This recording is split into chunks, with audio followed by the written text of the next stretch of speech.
Hi guys, welcome back to my YouTube channel. Please watch the full video, hit that like button and do not forget to subscribe my YouTube channel. Let's get started. Open the Pixel app, click the import button, go to the gallery, select the picture, background remove, eraser color, enable button on,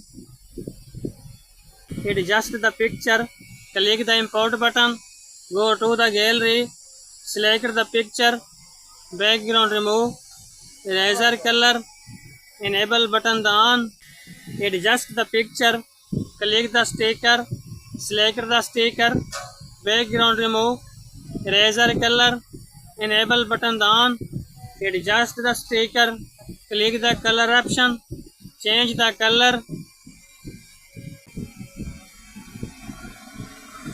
select the color.